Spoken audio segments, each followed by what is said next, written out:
Hello, good evening, everyone. I want to welcome and thank you for joining tonight's Breast Cancer Index webinar. I am Stacy Golub. I'm the Senior Medical Science Liaison for the Northeast for Hologic. I am joined this evening by my colleague, Dr. Grace Bingham. She is our presenter for tonight's webinar, where we will be discussing unlocking new insights about Breast Cancer Index, the BCI test. Dr. Bingham, please, the floor is yours. Thank you so much, Stacy, and good evening, everyone. Quick business before we begin. If you have any questions, please feel free to put that in the Q&A box. But once again, thank you all for spending part of your evening with us to review the SABCS updates. I'm honestly very grateful for this chance to share new data with all of you so that you have all the information you need when making treatment decisions for your patients. Now, a quick overview of the topics we will be covering this evening. First, we will be looking at some new data regarding BCI's use in extended endocrine therapy decision making. Then we'll go into a short presentation regarding some data from recent publications relevant to the treatment of early stage hormone receptor positive breast cancer. And then lastly, we will be presenting data from premenopausal patients that is part of a new indication for the BCI that is coming soon, which we are extraordinarily excited to be sharing tonight. As the first portion of this talk focuses on SABCS abstracts supporting breast cancer index's role in extended endocrine therapy, let's begin with a quick overview of BCI to date. Diagnostic assays as a whole are usually offered into two main categories, the first being prognostic assays and then also predictive assays. Now, prognostic assays, many of tests are prognostic, and these are assays that give us information about the overall disease outcome of your patient, regardless of whatever treatment that you're going to give them. Predictive assays, on the other hand, these give us specific information about a specific treatment for that individual. And BCI is unique in that it has both a prognostic and a predictive component that helps with the extended endocrine therapy decision in your hormone receptor positive early stage breast cancer patients who are either node negative or node positive up to 3 nodes. And the two answers it's able to, or sorry, the two questions that it's able to answer with this is the first being, what is that individual's risk of late distant recurrence in years 5 to 10? And then, is that people likely to be able to reduce that risk of recurrence if they do extended endocrine therapy for 10 years? The biology behind BCI is really this HOXP13 over IL-17 beta receptor. This is a unique ratio of genes that we usually refer to as H over I, and you can think of this as a biomarker of estrogen signaling. Then for the prognostic, we combine the ratio of H over I with some genes that give us insight into cell proliferation and cell cycle to assess what is that patient's risk of late distant recurrence. I do want to note here for our node positive patients, we also incorporate tumor size and grade into that prognostic algorithm. Now, for those patients, when you order a BCI, this is what the test report looks like, where up front, the first box answers whether that patient is likely to benefit from extended endocrine therapy, and it's given as a simple yes or no on the test report. And then below that is the prognostic result of that patient's individual risk of late distant recurrence after doing 5 years of adjuvant endocrine therapy. For this patient, it's 8% from years 5 to 10. And if they continue to do the full 10 years, they can reduce that risk from anywhere between 2.6 and 3.4%. Now, if the patient receives a no and they are H over I low, their prognostic risk remains the same because across our trials routinely, we show no significant benefit from stopping at 5 versus continuing for the full 10 years. And you can see that here demonstrated quite well in the summary slide of the 5 trials that we've evaluated this test in over 4,700 patients. The key takeaway of this slide is that through a variety of different study designs where we look at TAM to AI, TAM to TAM, AI to AI, and variety of different patient characteristics, whether that be 100% node negative or 100% node positive as seen in TransAtom. The BCI results remain the same across these trials, where we consistently see a 65% relative risk reduction for those who continue to the full 10 years if they receive a yes on the report, which would be an H over I high. And then equally as important are these patients who receive an H over I low or no, where no significant benefit was seen across all of these trials, regardless of if the patients stopped at 5 or continued at 10, or even in 7.5 and 10 in the case of IDEAL. And it's because of this extensive data that both the NCCN and ASCO guidelines have recognized the breast cancer index for helping making the extended endocrine therapy decision. And in both of these guidelines, it indicates the BCI for T1 to T3, node negative, as well as node positive patients up to 3 nodes. And this is for patients who've been treated with tamoxifen, AI, or a sequence of the two in the adjuvant setting.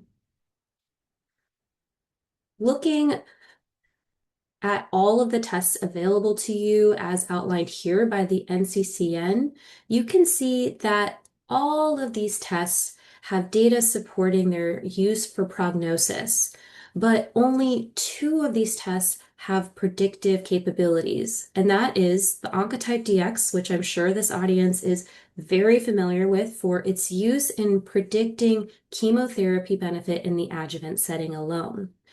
And then down here, we have BCI, which is the only test here that is predictive of extended endocrine therapy benefit. The ASCO guidelines distinguish these differences a little bit differently, where they explicitly denote here Oncotype DX, EndoPredict, ProSigna, Ki-67, and IHC4 all have insufficient evidence to help guide the extended endocrine therapy decision. And don't get me wrong here, all of these assays have data supporting their utility for patients, but it's important to remember that they were developed for different indications and different time points in the treatment course.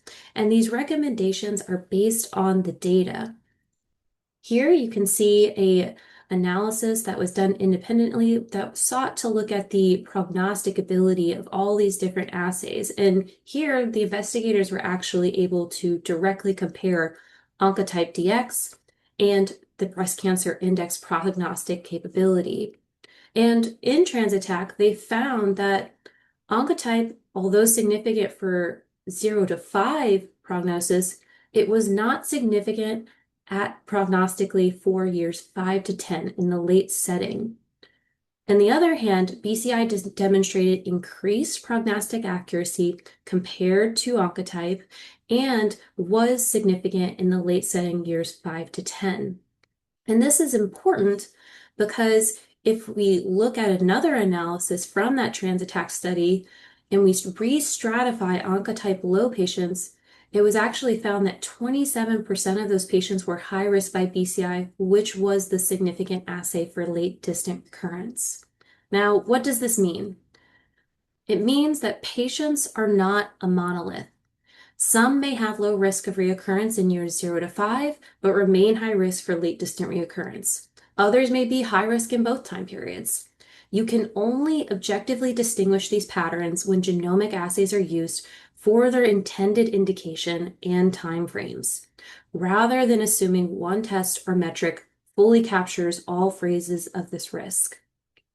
And along that note, it's important to remember again the distinction between prognostic risk and predictive benefit, because these are not the same. Although ClinPath features such as tumor size, tumor grade, nodal status, Ki-67, as well as these other genomic assays, give us useful information about the overall prognosis, these do not tell us whether or not that patient can reduce their risk of recurrence by taking a specific therapy. Only tools that have been shown to be predictive with a statistically significant treatment to biomarker interaction can inform whether a therapy is likely to provide benefit. And for the extended endocrine therapy decision, BCI is the only test recognized for this. Now, following SABCS, it was evident that a primary concern for these patients is the ability to assess late reoccurrence risk and evaluate treatment efficiency in order to help prevent recurrence. BCI is a valuable tool that addresses both of these needs and is the sole test currently recognized in the guidelines for this purpose, as reaffirmed in the 2026 guideline update released last week.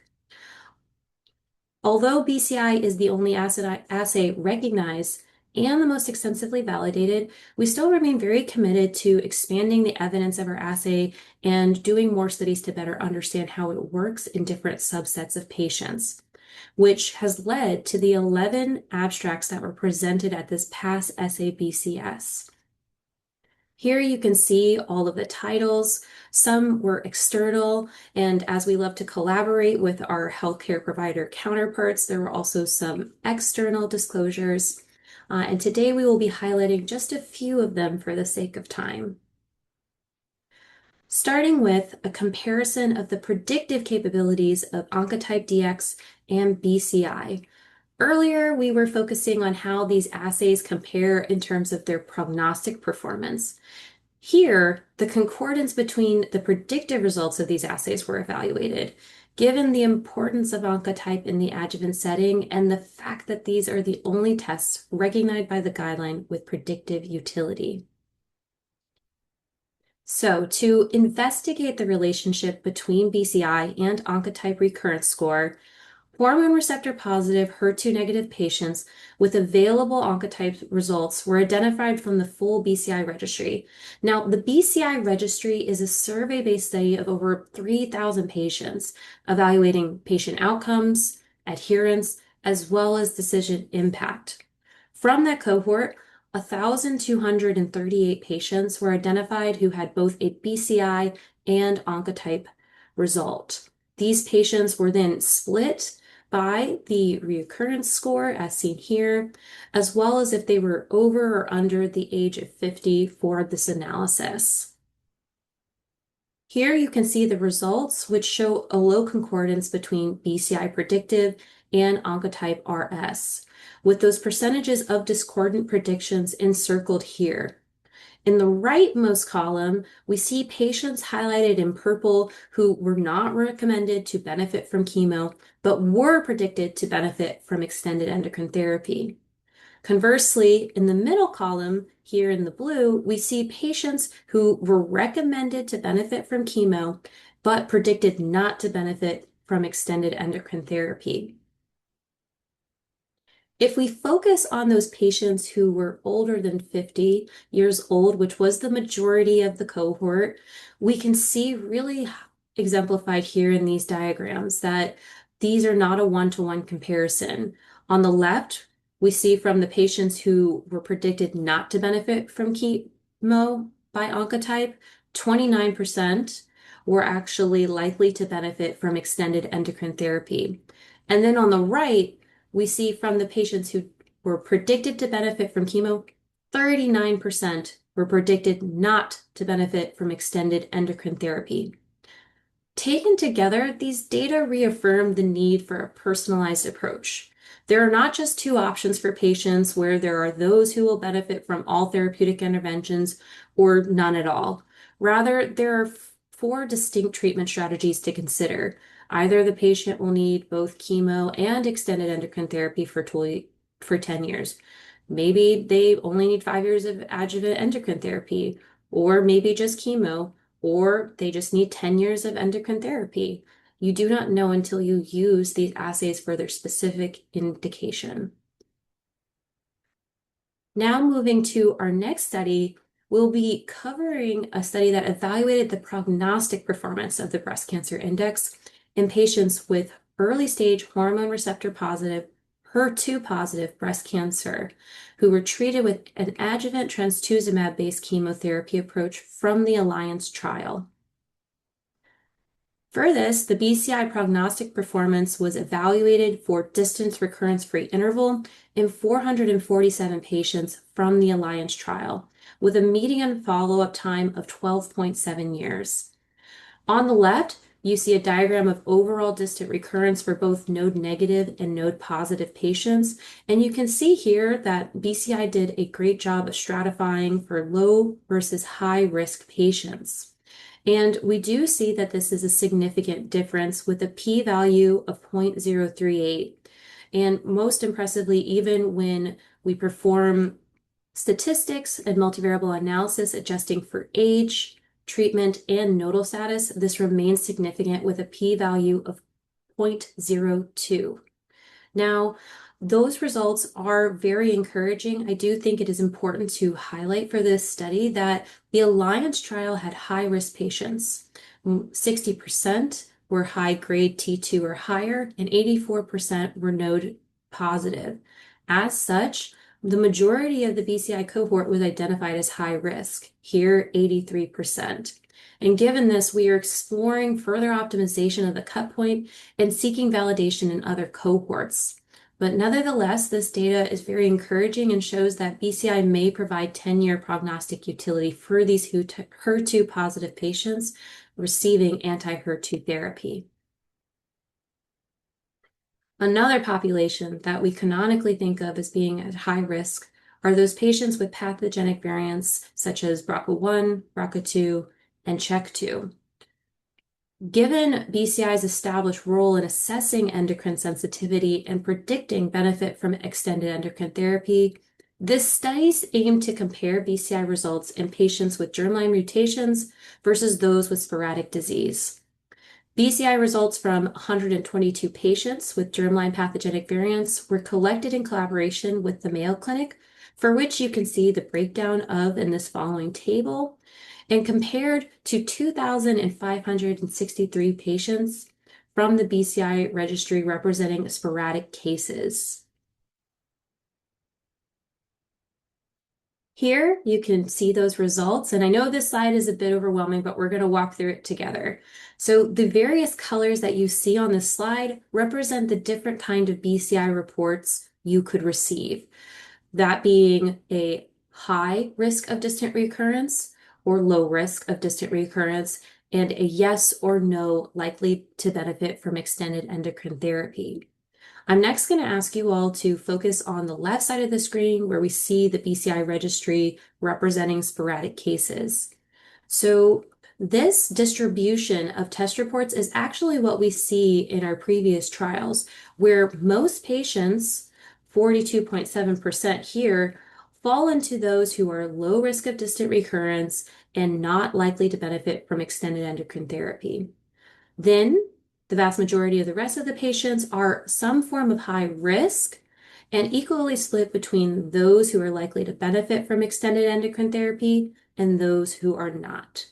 Now, if we look at this distribution relative to those patients who have germline mutations, we do see a significant difference in the distribution for sporadic cases versus those with BRCA1 as well as BRCA2, but not CHEK2. You also likely notice that there are more high-risk patients in those with BRCA1 and BRCA2 pathogenic variants.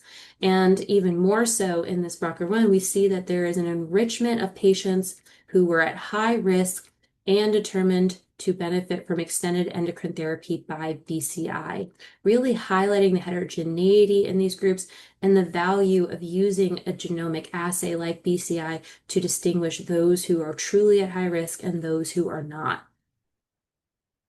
In another recent study, BCI tested in diverse patient populations was evaluated, and here patients of various ages and races were included. 65% were G2 or higher, and 76% were node negative. For race, patients were able to self-identify as either Caucasian, Filipino, Japanese, Native Hawaiian, other Asian Pacific Islander, or other entirely. Here you see the data comparing BCI predictive results between women of Asian, Pacific Islander, and Caucasian descent, where blue is no on a BCI test report, not likely to benefit from extended endocrine therapy, and the orange is yes, the patient is likely to benefit from extended endocrine therapy. These results were generated from the retrospective chart review of 159 women in Hawaii with early stage hormone receptor positive breast cancer. Looking at this data, no major racial ethnic differences in extended endocrine therapy benefit were observed, even after accounting for ClinPath features. This suggests that BCI predictive value is consistent across racially and ethnically diverse populations. Importantly, when looking at prognosis, Japanese and other Asian Pacific Islander patients were less likely to have recurrence risk compared with Caucasian patients. This suggests that there may be underlying differences between these groups, such as genetic, environmental, or other factors, and really highlights the need for further research. Along that same vein, there also were some limitations to the study that restrict the ability to generalize these results, namely the small sample size, which limited statistical powering, as well as the absence of survival outcome data. Another important theme that was emphasized at SABCS were the challenges faced with patient adherence to endocrine therapy. This was highlighted especially well in the following study conducted by Kaiser that was published shortly before SABCS. In this retrospective study of 13,675 women diagnosed with early stage hormone receptor positive breast cancer, adherence and continuation of extended endocrine therapy was evaluated. Over here on the left, you can see the annual adherence rate, which gradually declined from 79% in year 1 to 60% in year 5.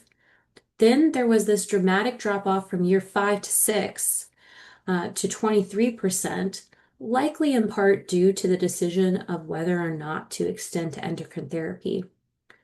Even so, for those patients who decided to continue into year 6, you still see this gradual decrease even in the extended setting, where ultimately declining to 10% in year 10. If we look at discontinuation over here on the right, we see that 5% discontinue endocrine therapy within the first 6 months. This becomes 52% at year 5, and then ultimately only 4.5% of women continue to year 10. This really highlights how hard it is and likely some of the things that you observe in your clinic, and this has put it into a measurable, quantifiable way.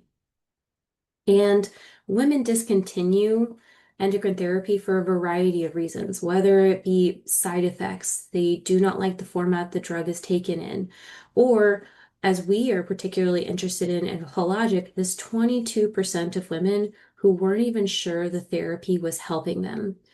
Whether or not a patient continues their therapy shouldn't be reliant on whether they have confidence it is doing anything. And as a part of that recognition in the BCI registry, we gave that survey to both patient and provider to look at decision impact on confidence and adherence, and found that in this study of over 3,000 patients, 82% of patients were more likely to be compliant based on the BCI result, indicating that having a personalized result with your individual prognosis and the way that you can affect that prognosis has significant impacts in the clinic.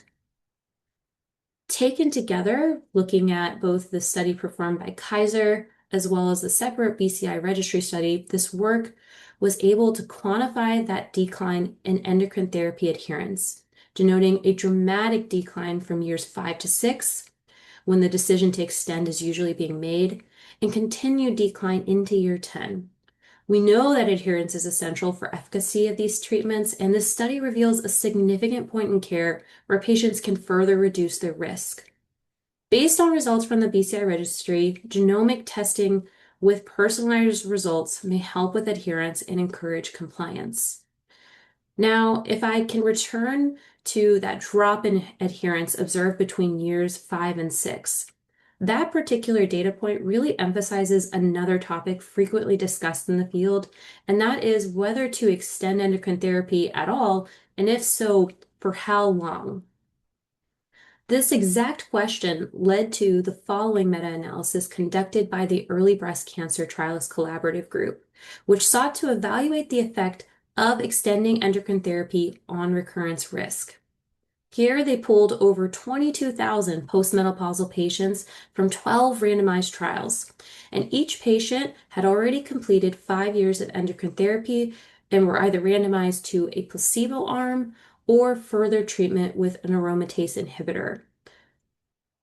Collectively, there was around 8 years of median follow-up for these trials, and as you can see here, for both overall recurrence as well as distant recurrence, the additional 5 years of AI significantly reduced the risk of recurrence from years 5 to 15. You can see here, the squares represent those who continued for the full 10 years versus the circles above, which are those who stopped at 5. We see a 3.6% absolute benefit for those who continued for the full 10 years. This corresponds to a 29% lower risk of recurrence compared to those who stopped. And then in distant recurrence, we see similar results with a 2% absolute difference and a 27% lower risk of distant recurrence compared to those who stopped.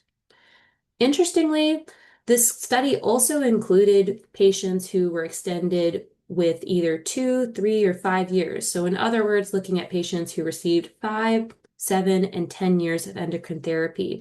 And they compared these trials. And what they found is that your ability to reduce risk of recurrence was greater in those trials that evaluated 10 versus 5 than those who looked at 7 versus 5. And they also show a very compelling graph showing that the longer that you take endocrine therapy, the more reduction in risk you're able to gain, really indicating if these patients benefit, they need to go for the full 10 years. This study also cited some problems with adherence and that the absolute differences would likely be greater if adherence was better. I think it also is important with regards to this study to list one of the key limitations, which is that this analysis evaluates risk reduction on average at the population level.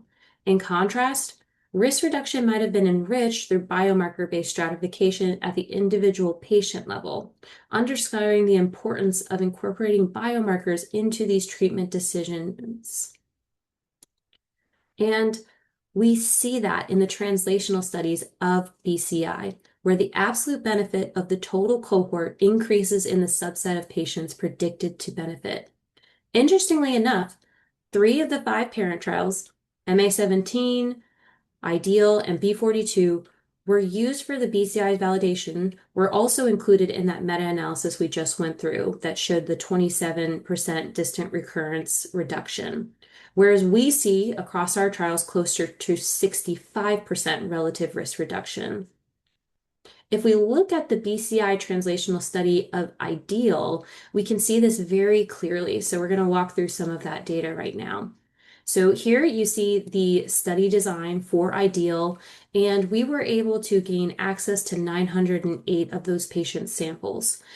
As a reminder, the IDEAL trial sought to compare 7.5 and 10 years, and they found no significant difference between those two arms, which we see in the total cohort as well here. There's no significant difference between 7.5 and 10, with a 4.9% absolute benefit, similar to what was seen in the meta-analysis.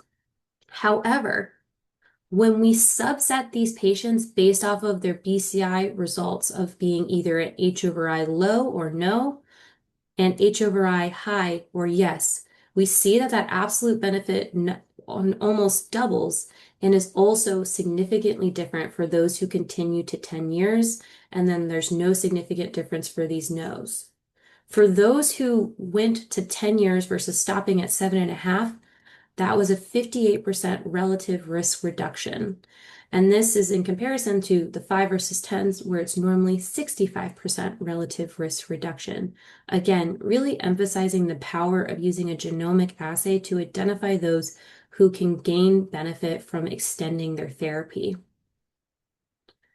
Moving into an entirely different topic now, the topic of breast cancer in young women was another frequently discussed topic at SABCS. And this makes a lot of sense. The incidence of breast cancer in young women has been increasing significantly, and these patients often present with a worse prognosis. Treatment in this population is frequently more complex due to reproductive consideration, hormonal factors, and additional challenges related to treatment tolerability and quality of life. Younger women have also been underrepresented in prior randomized clinical trials, particularly those receiving ovarian function suppression, adding yet another layer of complexity to their care. And these therapies come with significant side effects as well as challenges with non-adherence to therapy in young breast cancer patients. And some of this data was also presented at SABCS, which you can see here. For example, in an IBCSG analysis of the soft and text trials, they found that nearly 1 in 5 young women stopped all assigned therapy early. And when they further stratified those populations for those who were under the age of 35, they were able to see that those patients were more likely to be non-adherent for both their endocrine therapy as well as their ovarian function suppression. Looking at these patient adherence in the context of all ages, another study showed that patient age significantly associates with early discontinuation and non-adherence rates. Among the over 8,000 patients in this study, less than half finished endocrine therapy for the full duration at that optimal schedule. Not only that, younger women were the least adherent and most likely to discontinue their endocrine therapy in comparison to their older counterparts. And this is due to a plethora of reasons, whether it be they have just started a family, they're trying to start a family, they do not have peers that are their age for support who have gone through a similar experience. Their therapies affect them differently than they do postmenopausal patients. And we cannot forget that OFS is a difficult treatment for these patients to endure, all while they are at the beginning of their careers and start of their personal lives, really making this a center of conversation at SABCS about how important it is to be putting these patients first and beginning to personalize their treatments. So to reiterate, the key takeaways from the SABCS topics that we've discussed this evening before we get into the data for the new indication. First, there is a continued emphasis on developing new strategies to prevent distant recurrence, especially in high-risk patients. This includes the emerging data on oral SERDs, which is generating a lot of interest. And building on that, the meeting repeatedly highlighted the importance of biomarkers and the need for reliable tools to better define risk and individualize treatment decisions. And then lastly, there was significant focus on the unique challenges of tailoring treatment for premenopausal breast cancer patients. And that brings us to our final discussion topic, which is this new data regarding the breast cancer index in premenopausal women. Now, to preface this study that was presented at SABCS, we are looking at a min-risk cut point that was previously identified in postmenopausal women in some newer publications released earlier this year. These are patients that, regardless of receiving no treatment at all, so no chemo, no endocrine therapy in the adjuvant setting, or 5 years of endocrine therapy, had a less than 5% chance of 10-year distant reoccurrence risk. Using that cut point identified in those cohorts, we then sought to apply it to premenopausal patients to see if we can identify those patients who have a less than 5% chance of 10-year distant reoccurrence, regardless of if they receive tamoxifen alone or endocrine therapy in combination with ovarian function suppression. Now, this was done using samples from both soft and text. Collectively, this is about 2,000 patients. It was 1,110 from soft and then 915 from the text trial.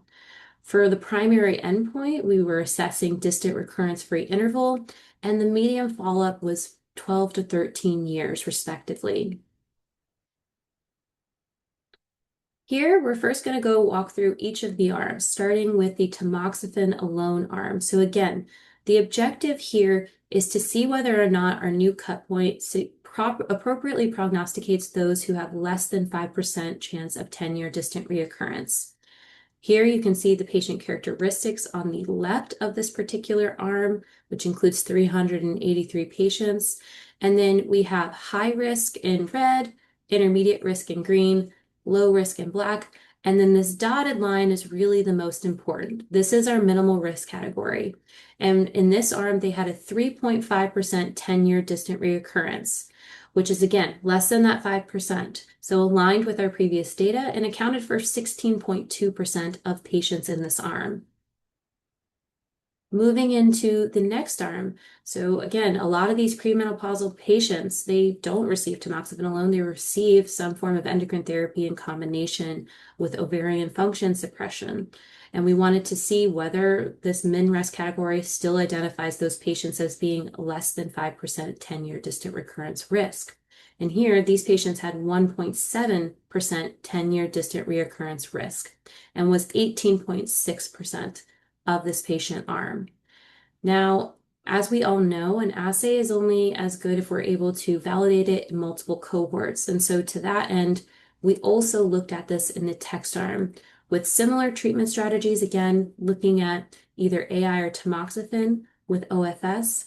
And we see again, if we go to our little dotted line down here, identifying those patients with minimal risk, these patients had a 2% 10-year distant reoccurrence risk. And again, was about 19.6% of those patients. Looking at this collectively, this data proves that the min-risk cut point can be applied to these premenopausal patients to discern who is at less than 5% risk of a 10-year distant recurrence. In every single arm, it was less than 5%, and also was anywhere between 16 to 20% of the patient population, which could be quite significant when you're thinking about your patients in the clinic. This translational analysis of the soft text trials validates a new BCI prognostic cut point that we're very excited about and identifies a subgroup of premenopausal node-negative women with very low 10-year distant reoccurrence risk. These personalized results can better inform ovarian function suppression decisions, either helping patients avoid unnecessary toxicities and quality of life impacts, or supporting their adherence when treatment is warranted.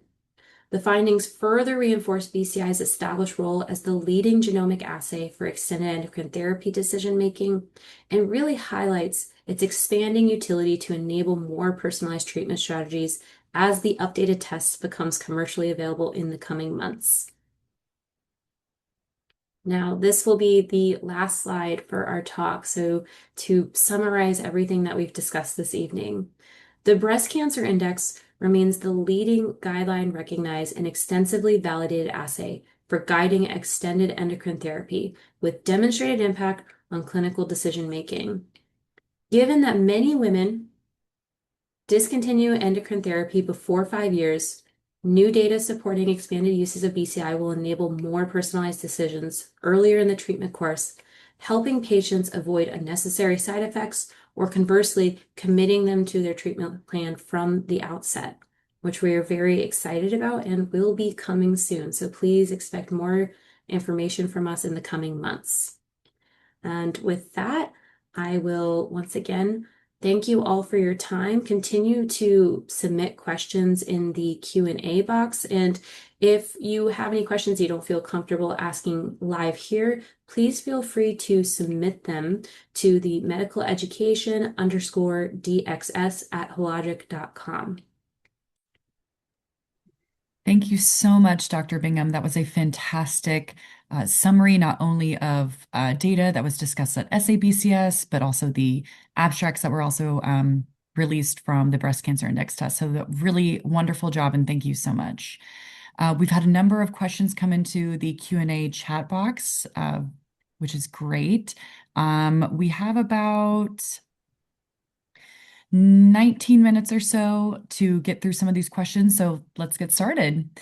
The first question let's start with on the summary slide, I'm guessing the validation summary slide of the studies, can you expand on the BCI data for node positive patients?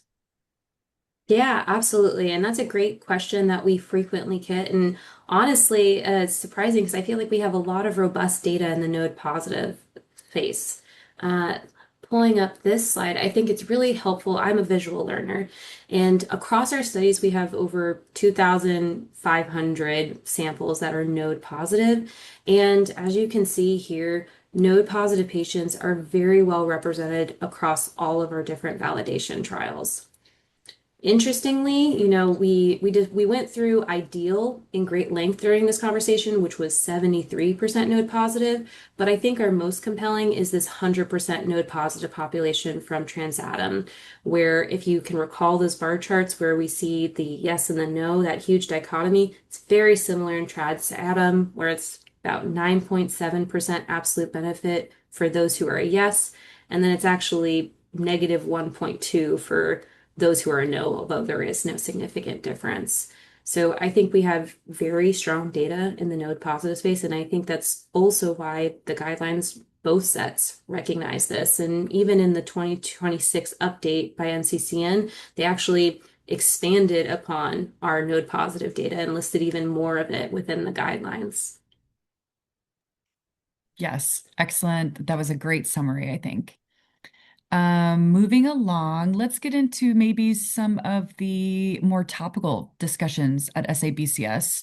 There's a few questions that came in asking about the prognostic ability of breast cancer index in SERDs and patients that are receiving SERDs. Can you expand on that at all, Dr. Bingham? Yeah, I think SIRS is such an exciting topic, right? That was the talk of the town at SABCS. It's very exciting data, and it's also very new. So it also that means it's new for us at the Breast Cancer Index as well, and I think it will be exciting to see what it does in the future. Right now, we don't have any data in this space. It's still not FDA approved, and I think I will rely on the experts from the research to practice, which really highlighted, this is exciting for 3-year follow-up data, but I think we need to give it more time. We need to see what the 7-year follow-up looks like. And right now, as an extended endocrine therapy decision test, that's even longer follow-up. So we're excited, we're interested, but we don't know yet. Absolutely. I love it. I mean, this is why we get together at these conferences. This is the building of this knowledge. Not every answer is answered yet, but that's the wonderful thing about these webinars and getting together and sharing this information and learning together. Mhm. Sticking along the same kind of relevancy of SABCS, a question came through. Other companies presented data at SABCS for extended endocrine therapy. How does this compare to breast cancer index? Yeah, I'm trying to think. So there are a few other companies who have published some extended endocrine therapy papers, but to my knowledge, they haven't had significant P interactions for distant recurrence. I think this question might also be referring to some of the AI algorithms that were presented at SABCS, but again, a lot of those were in the adjuvant settings, and any of them that looked at extended endocrine therapy, the biomarker to interaction value was insignificant. And I think so taking what I know from SABCS, I don't think there's a competitor that has nearly as much data as we do, as many indications, as many patient populations. But even if knowing myself, I refer to the guidelines and the new update hasn't mentioned any other tests. It's solely BCI right now.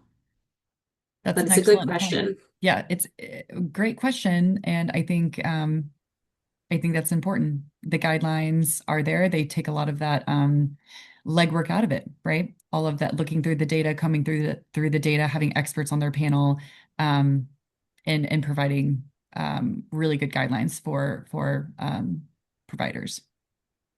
So moving along, um, switching gears slightly, a little bit more about extended endocrine therapy and perhaps other tools on the market.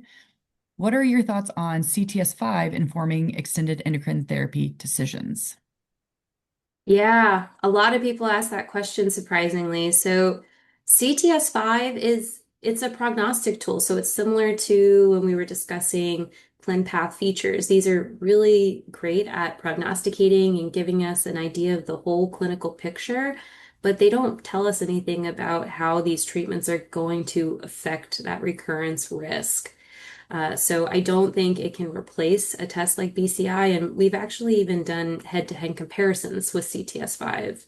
In Ideal, there was a subset analysis that was published in an ASCO poster a couple years back where we looked at the predictive utility of CTS5. And again, I sound like a broken record, but the P interaction was not significant for CTS5, whereas for BCI, you can clearly see that those are in the high risk. There's separation in the charts indicating that there's benefit. And if they're a yes, and if they're a no, they're overlaid. Whereas with CTS5, they were all overlaid. Yeah, that's a really good point. Um, so the next question I think was kind of interesting and I'd like to ask it. So, how much follow-up data do you have? Can you expand on that a little bit, Dr. Bingham, for the audience?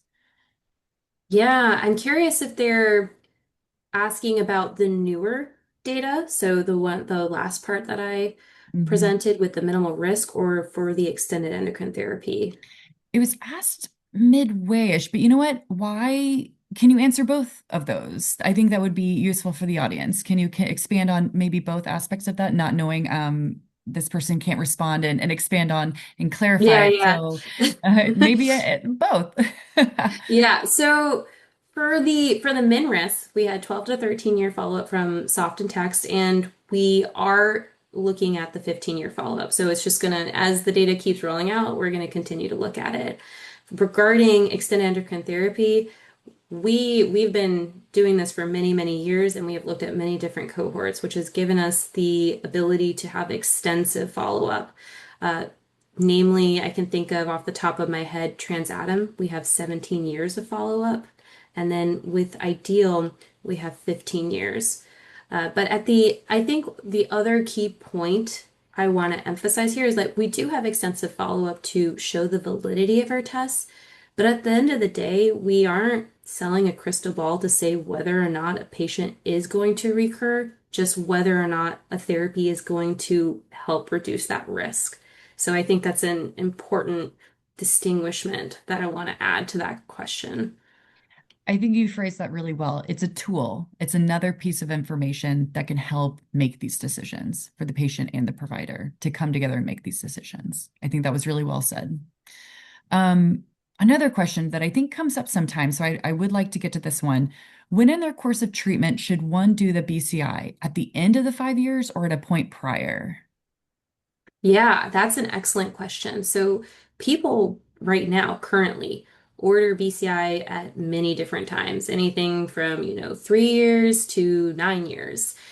So you can order a BCI at any point. You as a physician have that authority to order it whenever you want. We as a company are not going to stop you.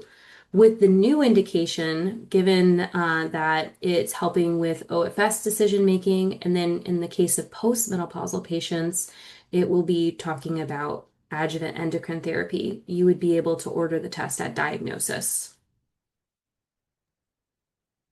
Great answer. Multiple opportunities for this test to be ordered. Yeah, it's like walking into a candy shop, pick what you want. Nicely put, nicely put. It appears somebody was interested in maybe they had a specific patient in mind for this, but is breast cancer index, BCI, indicated for lobular carcinomas? Yes, absolutely. Actually, we have one paper that's solely dedicated to ILC patients. It has over 300 patients in it to evaluate the prognostic of BCI. And that paper is really interesting, and I encourage people to go and read it because it does significantly prognosticate. And interestingly enough, the low risk patients, they had 7.8% distant recurrence risk. And it was actually more than 50% of the population fell into that low risk category. And I think that's really important for ILC because a lot of times we just think that they are going to be high risk no matter what. And that's not always the case. Absolutely. Absolutely. There is at least I see at least four questions on CDK4/6 inhibitors. Ah, Another yes. important topic that was brought up at SABCS, not certainly not the first time it's been brought up at one of these conferences. To read one of the questions, any info on how BCI is sculpting its assay to incorporate longer term prognostic changes adherent to the adjuvant setting of CDK4/6. Another question that was asked along the same word. So I want to make sure that any specifics are answered. How now do you account for the adjuvant CDK4/6 inhibitors with BCI index, given these weren't a part of the validation studies? Can you expand at all on that, Dr. Bingham? Yeah, I think it's a really important question, and it's obviously a fan favorite. So, as of right now, we do not have data about CDK4/6 inhibitors and how it interacts with BCI. Because, again, right now we're looking at extended endocrine therapy, and we just CDK4/6 inhibitors, they're not as new as oral SERDs, but they still are new, and there hasn't been enough time to do the follow-up to see how these interact with breast cancer index, but it's another space that we're very interested in, just can't speak to at the moment. Yeah, makes sense. Absolutely. Another question, when will this new indication be available? And I'm guessing they're referring to the new minimal risk cut point. Yeah, uh, short answer is I do not know, but it's coming in soon, in a couple of months. I can't give an exact date, but I don't think you will not hear about it when it is out.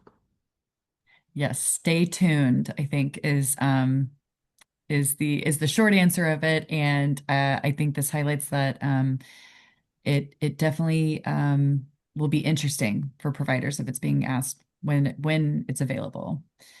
Let's see. Okay, what data exists for? We had two questions, it looks like, on the 7.5 to 10 years. So, what data exists for between those two? And then another phrasing of it is you mentioned 7.5 years of extended endocrine therapy. Is there more data that 7.5 years is not helpful, or is there only data saying that 10 years is best? Yeah, that's a great question. And I think it's two-pronged, right? So I think based off of our data of ideal, we can show that there are definitely patients who do benefit from doing 10 years of therapy versus stopping at 7.5. So I think this idea that, oh, no one has to go to 10 is likely inaccurate. And the meta-analysis also reaffirms that data that we have. Now, the second part of that is, could if the patient can't endure and let's say they just go to 7.5, I mean, they probably are getting some benefit. Would they get more if they continue to 10? Absolutely, if they are a yes by BCI. Now, the patients who are a no by BCI, we haven't done a direct comparison of 5, 7, and 10, but looking at our trials across, we know that if they are a BCI no, there is no difference if they stop at 5 versus 10. So I would imagine that there is no point in making those patients continue to 7.5 years if you use a genomic assay like BCI. Yes, I think that's a great summary of the data that's available and the data not available. Let's see. We have a few minutes left, about 5 minutes left. So let's see if we can maybe hit a couple more questions. Do you think, Dr. Bingham? Um, let's see. Oh, this is an interesting one. What do I do with a patient who comes back high risk but no benefit of extended endocrine therapy? Yeah, that one's tough. So thankfully, that's, 25% of the time, that could be a potential result on the test. And this is tough, right? Because you want to be able to do something for your patients. You want to tell them that they have an option if they're high risk to try and reduce that. Unfortunately, the data here shows that extended endocrine therapy isn't that option. And so what we're doing is really exposing them to increased risks of bone fractures and all the other toxicities. Even if they aren't saying that they're experiencing them, that doesn't mean that they aren't potentially going to have it later on, right? Or feel comfortable telling their physicians. And in that meta-analysis extending to 10 years, they also cite with the addition of therapy, the reduction of risk, we also see the increase in all of these other side effects. So I think that's an important thing to weigh in the decision of even if they are high risk, this isn't going to help them. It's just going to give them more problems. So do we look at clinical trials? Do we try and get them to have healthy lifestyle decisions? What other things can we do to motivate the patient to try and do other things that might help reduce that risk? Absolutely. Well said. Well said. Um, Here's a question in the last couple of minutes to clarify the MRD, minimal risk data, is for patients who received no adjuvant chemo or endocrine therapy. Yeah, so this is two sides. For postmenopausal women, the studies were looking at those who either received endocrine therapy or no chemo, no endocrine therapy in the adjuvant setting. So they got nothing besides surgery. Then in the premenopausal, all of these women are getting some form of therapy. It's either endocrine therapy alone or endocrine therapy with some form of ovarian function suppression. Thank you for clarifying that. I think that was an important clarification to make. Absolutely. So we have about 2 minutes left. Grace, would you actually switch quickly to the last slide that includes the email? So any questions that we're not able to get to in the next 2 minutes, please submit them to the email here that we're going to quickly switch to, and your medical science liaison can reach out to you with an answer for your question. I apologize. We did have a lot of questions in the Q&A chat this evening, and so I think we have about time for maybe one more question. Let's see.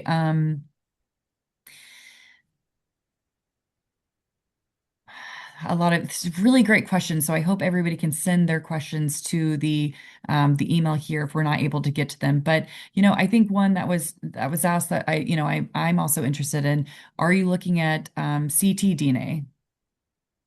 Yeah, so I think this comes up. I think ctDNA as a field is getting better every single year. And I don't know of any that are currently recognized in the guidelines and are recommended for use, but it is an interesting place. We currently are not doing any ctDNA, but we did collect liquid biopsies as a part of the registry study. So that is an area where we could look into exploring a liquid biopsy marker. Thank you so much. Dr. Bingham, thank you for this excellent presentation and I think very illuminating and worthwhile Q&A session at the end. I hope you all enjoyed tonight's webinar on Breast Cancer Index. And I thank you all for joining this evening as well. Again, if we are not able to get to your question, please feel free to reach out to the email listed here on this final slide, and your medical science liaison will be reaching out with you directly. Dr. Bingham, again, thank you so much and good evening. Hi, everyone. Thank you.